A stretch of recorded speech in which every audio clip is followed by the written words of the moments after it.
하나님의 말씀을 봉독해 드립니다. 창세기 1장 24절에서 31절까지입니다.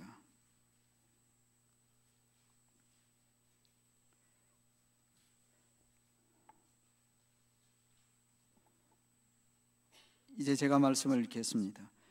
하나님이 이르시되 땅은 생물을 그 종류대로 내되 가축과 기는 것과 땅의 짐승을 종류대로 내라 하시니 그대로 되니라. 하나님이 땅의 짐승을 그 종류대로, 가축을 그 종류대로, 땅에 기는 모든 것을 그 종류대로 만드시니 하나님이 보시기에 좋았더라.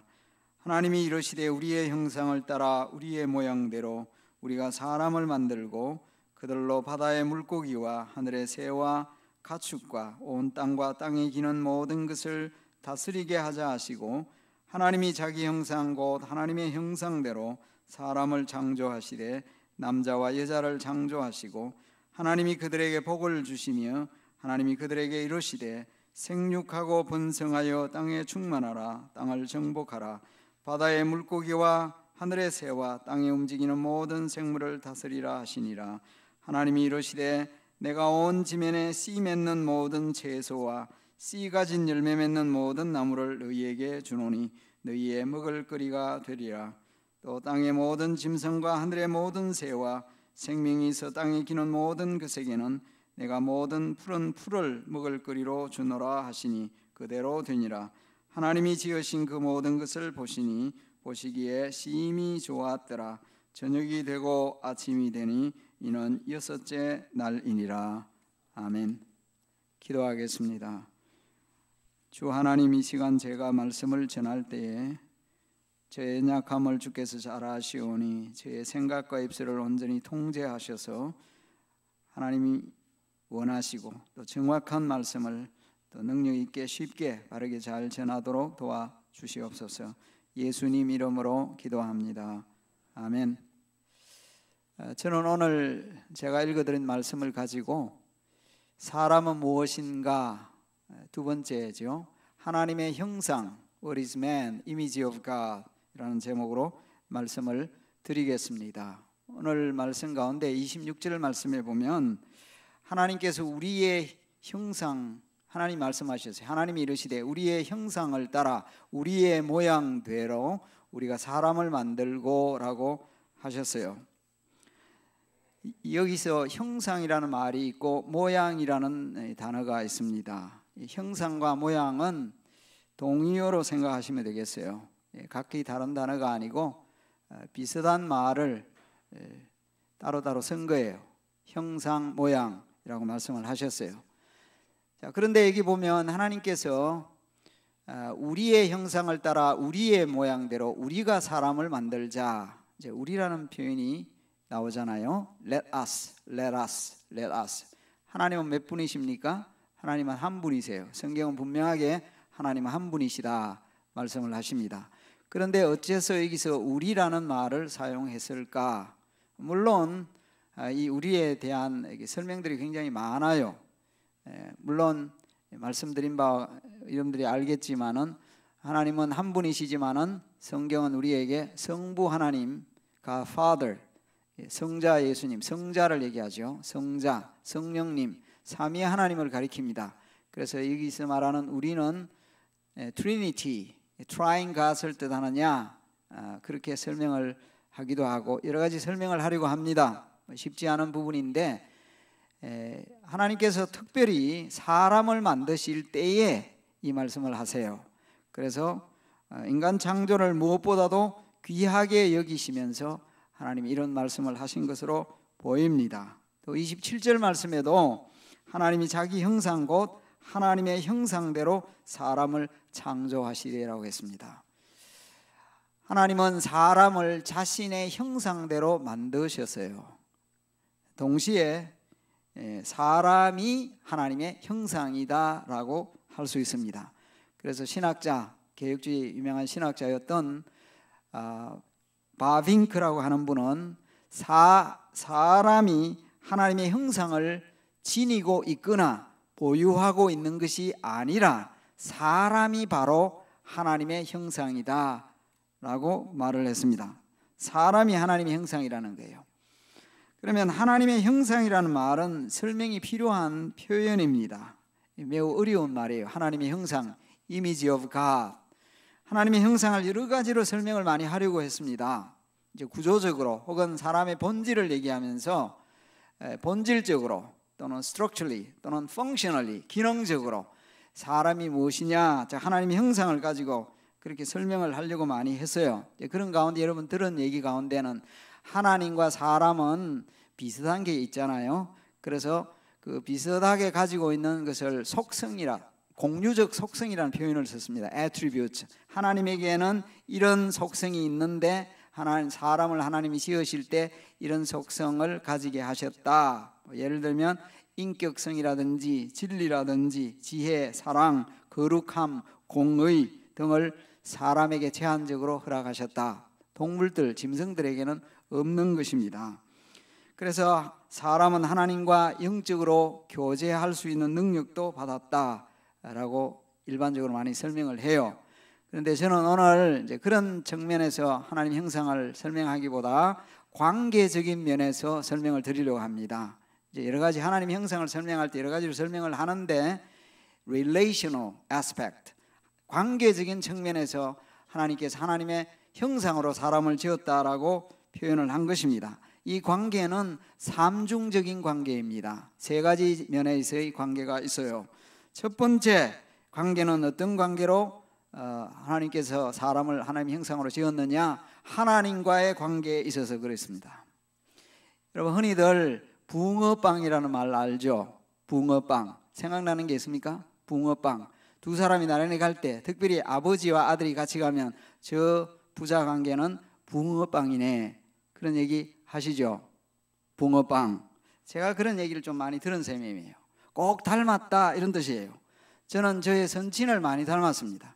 그래서 저를 모르는 사람도 저희 아버님을 아시는 분들은 아버님이 아버지가 이러이러한 분이시죠, 어느 목사님이시죠, 이렇게 말을 하는 경우가 많았고요. 반대의 경우도 많았습니다. 이 붕어빵이 셈입니다. 근데 실제로는 붕어빵 아니거든요. 이미지만 그런 거예요. 저는 안타깝게도 저희 아버지보다 키가 많이 작아요. 저희 어머니를 닮아서 아버지를 닮지 못했습니다. 그런데 제가 시간이 지나면서 보니까 저에게는 제 아버님이 그 행동하시는 모습이나 행동이나 말투를 보면서 참 싫은 게 있었어요. 저렇게 했으면, 저렇게 나는 안 했으면 좋겠다. 나는 아버지처럼 저런 행동을 안 했으면 좋겠다라고 했는데 어느 순간 보니까 제가 그렇게 하고 있더라고요. 제가 싫었는데 그 행동을 하고 있는 거예요. 가끔씩은 거울 쳐다보면 아버지가 거기 계세요. 아버지가 거기 계시는 거예요. 또 그래 붕어빵이 맞는 거예요. 예를 들면 저희 어머님께서는 저희 아버님에 대해서 소위 말하면 잔소리죠. 이렇게 말씀을 하실 때에는 말투가 좀 이랬으면 좋겠습니다. 또 그래 음식을 드실 때에는 이렇게 하셨으면 좋겠어요. 좀 걸음 걸이를 좀 바로 하셨으면 옷도 좀 덜 지저분할 텐데 걸어가시면서 늘 이 양쪽 안쪽 부분이 부딪혔나 봐요. 그래서 안쪽에 보면 바지가 늘 흙이 묻어 있어요.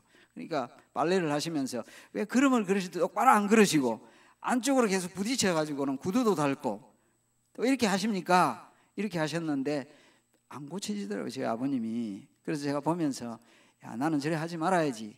왜 음식은 저렇게 소리를 내면서 드시나? 소리 내지 먹지 말아야지.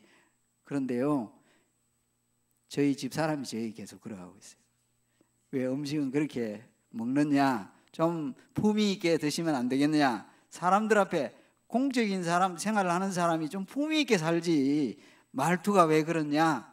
뭐 그렇게 하는데 거울 쳐다보면 어느 순간 제가 아버지 모습이 생각나서 왜 이렇게 내가 안 좋은 것도 닮았지 이런 생각을 했습니다. 부자가 아니니까 닮겠죠. 여기 형상이라는 말이 닮다라는 의미를 가지고 있습니다. 기본적으로 닮았다라는 거예요. 비슷하게 닮았다. 즉 창조할 때 하나님께서 사람을 창조하실 때에 하나님을 닮도록 만드셨다. 닮았다는 거예요. 이 닮았다는 말씀을 하시면서 사람을 하나님이 하나님의 이미지로 만든 것은 이런 의미도 가지고 있습니다. 하나님을 반영하도록, 거울이 있잖아요. 거울은 reflect, 비추어주는 거예요. 그런데 거울 역할입니다. 사람이 하나님을 반영하도록, 또한 하나님을 대변하도록 represent. 우리 사람은 하나님의 representative예요. 대변자로 하나님이 만드셨다라는 말입니다. 일반 계시, 자연 계시라는 말이 있습니다. General revelation 이런 표현을 쓰는데 그건 무슨 뜻인지 아시죠? 이 자연 세계, 천지 만물, 여기 있는 나무, 풀, 뭐 등등 자연 세계를 보면 하나님의 능력과 신성이 드러나 있다라고 했습니다. 로마서 1장에 그래서 모든 세상의 불신 세력, 모든 사람들은 이 세계를 보면서 하나님이 계시는구나, 신적인 존재가 계시는구나 깨달아야 된다고 했어요. 그것이 자연세계입니다. 자연세계를 통해서 하나님을 보여주시는 거예요. 능력자가 계시는구나, 그렇게 보여주게 하신 것인데, 그런데 사람을 하나님은 독특하게 만드셨어요. 그것은 사람을 통해서 하나님 자신을 드러내시려고 하셨다는 거예요. 즉 사람이 자기를 지으신 하나님의 형상인데 우린 특권이에요. 특별한 존재로 지음을 받아서 하나님 드러내도록 하셨다. 여러분 10계명 중에 이 두 번째 계명이 뭔지 아시죠? 두 번째 계명은 하나님의 형상을 만들지 말라고 그랬어요. 뭐든지 간에 하나님의 형상, 하나님은 안 보이십니다. 우리 눈에 보이지 않는데 하나님 형상 만들지 말라고 했습니다. 왜 만들지 말라고 하셨느냐? 그 이유 중에 하나가 하나님은 자신의 형상을 이미 창조하셨어요. 이 하나님의 형상은 살아있고 걷기도 하고 말하기도 하는 형상입니다. 사람, 우리가 하나님의 형상이니까 다른 형상은 만들지 말라고 하신 것입니다. 여러분, 하나님의 고귀한 피조물이 사람을 보면서 하나님을 생각하는 거예요. 이후에 제가 하나님 형상에 대한 얘기를 여러 가지로 얘기했지만 찌그러진, 망가진 형상, 새롭게 된 형상, 완벽하게 된 형상에 대해서 말씀을 드리겠지만 하나님의 형상 중에서 완벽한 하나님의 형상, 하나님이시면서 하나님의 아들이면서 완벽한 하나님의 형상이 누굽니까? 예수님이에요. 예수님이 완전한 하나님의 형상, 영원한 하나님의 아들로서, 물론 그분이 하나님이십니다. 성삼위 하나님 중에 성삼위 중에 한 분이신 하나님이신데 그분이 그야말로 완벽한 하나님의 형상이라는 말을 생각하면 조금 이해가 될 것이에요. 우리가 하나님의 형상이다, 이런 말이에요. 하나님 형상, 불신자들도 하나님 형상입니다. 예수님을 믿지 않아도, 하나님 몰라도 그들도 하나님의 형상입니다. 사람은 하나님을 대표하도록 지음받았습니다. 하나님의 대사로 지음을 받았다는 사실입니다. 제가 지난주에도 말씀드렸다시피 사람은 하나님께 철저히 예속된 존재예요. 하나님 의존해야 합니다. 하나님을 순종해 하나님 안에 살아야 합니다. 물고기가 물을 떠나서는 살 수 없듯이 사람도 하나님 안에 있어야만 제대로 사람다운 사람으로서의 삶을 삽니다. 사람의 진정한 목적과 의미는 하나님을 사랑하고 하나님을 신뢰하고 하나님에게 복종해야 되는 것입니다. 그래서 칼빈은 이렇게 말을 했어요. 위대한 신학자 칼빈 말하기를, 모든 사람은 궁극적으로 하나님을 알게 되는 삶을 살기 위해 태어난다 라고 말을 했습니다. 그래서 하나님을 섬기고 하나님께 예배하고 하나님과 교제하도록 시험받았죠. 이후에 말씀드려야 내용이지만은 안타깝게도 그런데 하나님 인간은 하나님 앞에 범죄하고 타락했죠.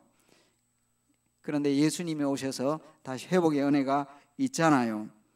성도 여러분, 저와 여러분은 하나님을 드러내도록, 하나님을 대변하도록 지음을 받은 존재이다. 하나님과 교제하도록.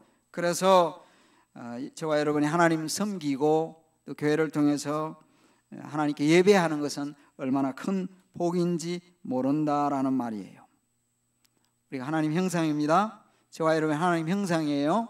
하나님 잘 반영하셔야 돼요. 하나님 잘 드러내도록 해야 합니다. 하나님 대변자로 우리는 살아야 된다는 말이에요. 하나님의 거룩하심, 진리, 사랑을 드러내 보여주는 삶을 살아야 한다. 왜냐하면 우리가 하나님의 형상이기 때문이다 라는 것입니다. 두 번째, 사람이 하나님의 형상이라고 했을 때 그 관계는 사람과의 관계입니다. 여러분, 사람을 가리켜서 또 다른 말로 인간이라 표현합니다. 물론 사람이라는 말과 인간이라는 것을 엄밀하게 들어보면 다른 뜻이에요. 그런데 일반적으로 사람, 인간 이렇게 얘기하죠. 인간이라고 해서 이는 사람인 자예요. 간은 뭐예요? 사이 간자입니다. 사람은요, 사람과 사람 사이의 관계를 가지고 있다고 이해할 수가 있는 것이죠. 사람다운 사람이 되려면 첫째는 하나님과의 관계가 발라야 된다. 하나님과의 관계가 바를 때에 원래 하나님이 창조하신 사람다움을 회복하는 것이다. 물론 잃어버렸다고 했습니다. 다시 찾아야 되는 거예요. 그것이 예수님 안에서 회복하고 이후에 완전하게 되는 것인데요, 사람다운 사람이 되려면 근본적으로 그러하고요, 사람들 사이의 관계도 좋아야 된다라는 말씀입니다. 창세기 1장 27절에 보면 하나님이 자기 형상 곧 하나님의 형상대로 사람을 창조하시되 남자와 여자를 창조하셨다라고 하셨습니다. 하나님은 사람을 짐승들과 구분하여 창조하셨어요. 짐승들의 창조에 대해서 말씀할 때는 종류대로라고 말씀을 하셨습니다. 그런데 사람에게는 종류대로라는 말이 없습니다. 온 인류는 하나입니다. 온 인류는 모두 하나님의 형상대로 지음받았습니다. 남자가 또 여자가, 남자 여자 둘 다 동등하게 하나님의 형상을 임의대로 지음을 받았습니다. 남자와 여자를 창조했다 했을 때에는 남자와 여자 사이의 성별, 즉 성별을 뜻하는 말 그 이상의 의미를 가지고 있습니다. 남자, 여자, 남자가 있고 여자로 만들었네. 그러면 젠더를 얘기하는 것이냐? 물론 맞는 얘기입니다. 메일, 피메일, 젠더를 말하는 것이냐? 맞는 얘기지만은 그 이상의 뜻을 가지고 있다. 왜냐하면 동물들도 성별이 있기 때문입니다. 하나님이 동물 지으실 때 암컷과 수컷과 암컷을 만드시고 말씀하지 않으셨어요.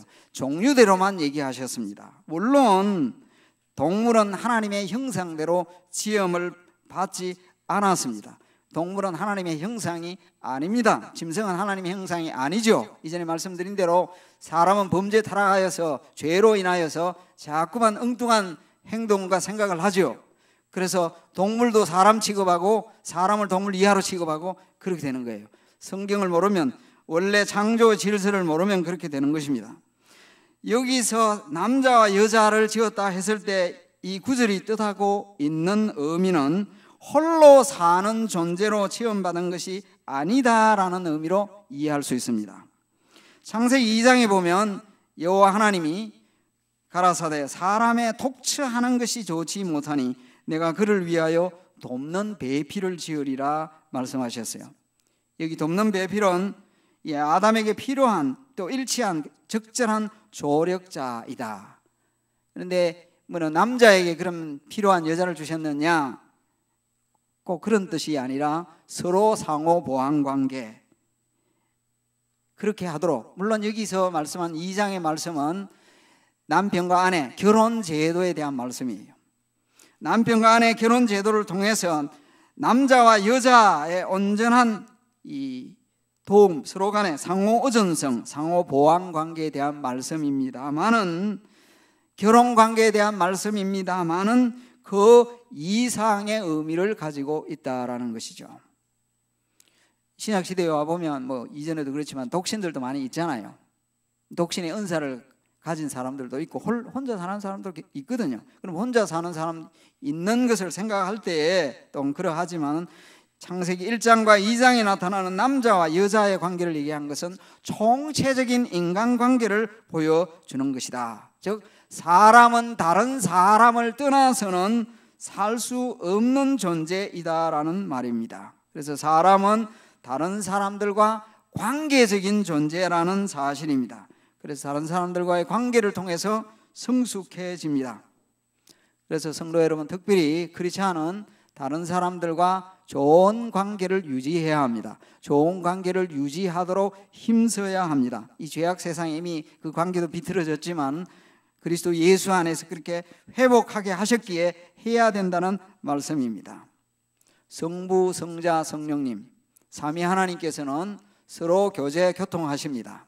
한 분 하나님이신데 우리 머리는 이해가 될 수가 없어요. 근데 하나님께서는 교제하시듯이 사람이 필요해서 사람 만든 건 아니거든요.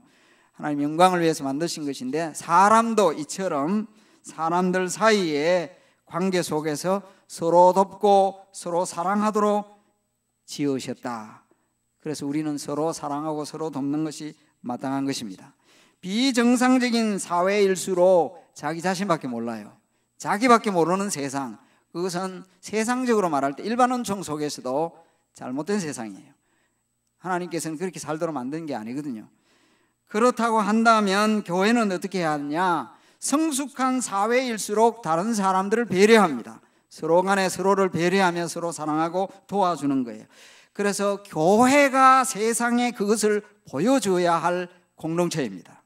교회가 세상에서 욕을 먹으면 안 돼요. 그런 면에서. 세상에서 볼 때 교회를 향해서 저 교회는 맨날 왜 찢고 뽑고 싸우느냐. 물론 구원받은 사람들이니까 그래도 은혜를 입었지만 그건 전도가 안 되잖아요. 하나님을 드러내는 공동체가 되어야 하는데 모여서 서로 다투기만 하고 싸우기만 하고 갈등만 있다. 그것은 하나님이 교회를 향하신 뜻이 아니거든요. 교회는 세상에서 볼 때 저곳에 정말 사랑이 있구나. 저들이 하나님을 사랑한다고 하는데 저들 사이에 진실한 사랑과 희생이 있구나. 헌신이 있구나. 나도 그 사랑을 좀 알고 싶다. 하나님이 계시다면 나도 믿고 싶다. 이래서 들어와야 돼요. 그래서 전도가 되어야 되잖아요. 그래서 교회 안에서 먼저 우리 성도들 사이에 진실한 사랑과 교제와 교통이 있어야 될 줄로 믿습니다. 그래서 우리 교회는 적어도 지역교회는 이 주변 사람들에게 참 사랑이 많은 교회이다. 하나님의 사랑을 보여주고 서로가 서로를 정말 잘 돌보주는 사람들이다. 이렇게 소문이 나야 합니다. 그게 하나님의 영광이요. 복음이 전해지는 것입니다. 여러분 세상에 살 때에도 우리 하나님의 말씀에 할 수 있으면 하는 데까지 하는데 안 되면 할 수 없다고 했잖아요. 다른 모든 사람들과 화목하고 화해하고 화평한 관계 속에 살도록 노력하셔야 합니다.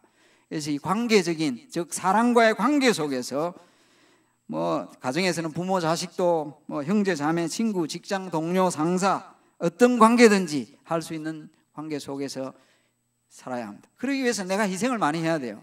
많이 헌신해야 합니다. 속상하는 일도 있겠습니다. 하나님 살아계시고 우리 하나님 믿는 사람이라면 주께서 다 보상해 줄 줄 믿습니다. 주께서 다 아시기 때문에 좋은 관계 유지하는데 여러분의 희생은 절대 헛된 희생이 아닙니다. 그렇게 좋은 관계를 유지하고 살도록 하나님이 하셨다. 원래 창조에 원래 의도가 그렇다. 좋은 관계, 사랑과의 관계 속에서 잘 맺어가시기를 다시금 주의 이름으로 기원합니다. 세 번째, 어떤 관계이냐? 만물과의 관계입니다. 하나님은 사람에게 만물을 정복하라, 지배하라, 다스리라 말씀하셨습니다. 하나님은 사람에게 땅에 있는 만물을 다스리는 통치권과 지배권을 주셨습니다. 땅과 그 안에 있는 모든 것들에 대한 지배권을 주셨습니다. 그래서 사람은 만물을 지배하는 하나님의 대리인입니다. 하나님의 왕권을 부여받았습니다. 그래서 왕적인 권세를 받은 거예요. 그러나 사람은 자연을 또한 함부로 다루어서는 안 된다는 거죠. 창세기 2장에 보면 하나님은 아담에게 에덴 동산을 지키고 잘 돌보라고 하셨습니다. 사람은 땅의 자원을 잘 찾아내야 되죠. 그래서 사람은 문화적 사명, 좀 어려운 말로 문화적 위임 명령이라 말합니다. 문화적 사명을 우리가 받았다. 하나님께서 사람에게 그 문화적 사명을 주셨어요. 기본적으로는 농업을 비롯해서 원예업, 축산업 개발시키고요. 더 나아가서 문학과 과학과 기술과 예술 등 이것을 통해 하나님을 영화롭게 하는 문화를 발전시켜야 합니다. 근데 세상의 문화는 점점 하나님을 거역하는 문화와 문명으로 나아가고 있는데 우리는 문화를 변혁시키는 역할까지 해야 합니다. 그렇지 않아. 변혁적 문화관을 가져야 됩니다. 하나님이 주신 자연 지배권, 자연 통치권을 잘 사용해야 합니다. 다시 말씀드리지만 그러나 위임받은 권한을 남용해서는 안 됩니다. 사람은 원래 오늘 말씀해 보니까 채식을 하도록 지음을 받았어요. 짐승도 채식하도록 되어 있죠. 그런데 언제부터 육식을 하게 되었을까? 아담과 하와가 범죄하고 에덴 동산에서 추방된 후 사람은 그때부터 육식을 했던 것으로 보입니다. 그런데 하나님께서는 노아 홍수 사건 이후에 공식적으로 사람에게 육식을 허용하시죠. 이제 그 짐승들도 육식 먹어도 된다 말씀을 하신 것이요. 그 전에는 허용은 하나님의 이 말씀은 없었지만은 이미 일찍이 먹었던 것으로 보입니다. 그런데 여러분, 짐승들도 채식을 했는데 창조 시에는 짐승들도 그 성격도 온유했을 것으로 보입니다. 유추를 해봅니다. 이사야 11장의 말씀, 물론 이사야 11장의 말씀은 종말에 대한 말씀이에요. 그 종말에 대한 말씀을 천년왕국 때냐 아니면 영적인 말씀이냐 해석을 해야 되느냐 그런 말씀이 있지만 이사야 11장 6절 7절에 보면 종말에 대한 말씀에 이런 말씀이 있어요. 그때 이리가 어린 양과 함께 살며 표범이 어린 염소와 함께 누우며 송아지와 어린 사자와 살찐 짐승이 함께 있어 어린아이에게 끌리며 암소와 곰이 함께 먹으며 그것들의 새끼가 함께 엎드리며 사자가 소처럼 풀을 먹을 것이며 사자가 소처럼 풀을 먹을 것이다. 이것은 이 말씀은 창조 시에 세상은 이런 모습이었을 것이다 유추해 볼 수 있다는 것입니다. 말씀드린 바와 같이 이것은 종말의 이후에 일어날 일들에 대한 예언의 말씀입니다. 물론 하나님께서 이후에 새하늘과 새 땅을 새롭게 된 새로운 세대를 우리 주님이 오셔서 허락하여 주시겠지만은 이걸 영적으로 보느냐 또는 문자적으로 보느냐 달라질 수는 있지만은 태초에도 짐승들도 그 성격이 온유했을 것으로 보인다라는 말입니다. 그런데 인간이 범죄함으로 말미암아 타락함으로 말미암아 피조 세계도 그때부터 인간의 범죄와 타락부터 고통 가운데 있습니다. 물론 이 피조 세계가 뭐 우리처럼 사람처럼 아프다 그런 표현은 하지 않지만은 그런 눈으로 바라보게 된 거예요. 사도 바울은 로마서 8장 21절과 22절에 이렇게 말씀하고 있습니다. 그 바라는 것은 피조물도 썩어짐의 종로로 탄 데서 해방되어 하나님의 자녀들의 영광의 자유에 이르는 것이니라. 피조물이 바라고 있습니다. 하나님의 자녀들이 영광의 자유에 이르는 그날이 왔으면 좋겠다. 뭐 피조물이 뭐 말을 하고 생각을 하는 거 아니잖아요. 그러나 그런 눈으로 바라보게 된 거예요. 피조물이 지금 고통을 하고 있다는 거예요. 피조물이 다 이제까지 함께 탄식하며 피조물의 탄식이 있습니다. 함께 고통을 겪고 있는 것을 우리가 아느니라. 그런데 이 피조물이 이 고통에서 벗어날 날이 온다라는 얘기예요. 피조세계가. 성도 여러분, 이후에 우리 주님이 다시 오실 때 일어날 놀라운 일들을 생각해 보면 이 자연 세계에 대한 하나님의 놀라운 회복의 역사를 우리는 또한 생각하게 됩니다. 새 하늘과 새 땅, 놀라운 복이 우리에게 주어진다라는 말씀입니다. 제가 하나님의 형상, 즉 사람이 하나님의 형상인데 세 가지 측면에서 말씀을 드렸습니다. 성도 여러분, 특별히 하나님 백성 그리스도인들은 모든 분야에서도 열심히 노력해서 하나님의 영광을 드러내고 하나님의 이름을 높여드려야 한다 하는 것이죠. 우리가 하나님의 형상이기 때문입니다. 성도 여러분, 우리는 하나님의 형상인데 하나님을 대변하는 자입니다. 하나님을 드러내는 자입니다. 하나님의 형상이라는 것은 모든 피조물 가운데 사람이 독특한 특별한 존재, 존귀한 존재라는 뜻이에요. 우선 무엇보다도 하나님 잘 섬겨야 합니다. 하나님께 영광을 돌려야 합니다. 그것이 복이면서 복된 인생으로 살 뿐만 아니라 하나님의 특별한 은혜 가운데 우리가 감사하며 살 수 있잖아요. 또한 사람들과의 관계 속에도 사람들을 잘 사랑하고 좋은 관계를 잘 유지를 해야 할 것입니다. 문화적인 사명도 감당해야 합니다. 우리 청소년들이 자라나면서 이 세상에서 하나님의 이름을 드러내야 되겠다고 열심히 공부할 바나 노력해서 각 분야에서 모든 분야에서 하나님의 아름다운 이름, 그 이름을 나타내야 한다. 그것이 하나님께서 우리를 지으시고 구원하신 목적이다. 이 사실을 기억하시면서 성도 여러분, 직장에서는 좋은 직장인이 되려고 노력하세요. 신실한 직장인이 되려고 노력하세요. 정직하고 열심히 정말 좋은 일꾼이다, 참 좋은 사람이다, 충성스러운 일꾼이다, 이런 말을 들을 수 있습니다. 예수 믿는 사람은 틀림이 없다, 보장이 된다, 개런티 된다, 이런 말을 듣는 직장이 되어야 되겠습니다. 사업가도 그렇게 돼야 합니다. 사업하는 분들이 하나님께 이름을 돌려드려야 합니다. 사업을 잘해서 굳이 입으로 드러내지 않더라도 하나님의 이름을 나타내는 일에 또한 사업을 쓰임받도록 해야 될 줄로 믿습니다. 기도하고 하시면 하나님이 또한 복을 주실 것으로 믿습니다. 우리 하나님의 형상으로 지음을 받았고 우리 자신이 바로 하나님의 형상이기 때문입니다. 하나님의 형상된 저와 여러분, 이번 한 주간도 우리 하나님 생각하시면서 사람들과 관계 속에서, 직장 생활 속에서 우리 주님 기뻐하시는 삶을 사는 저와 여러분이 되기를 바랍니다. 기도하겠습니다.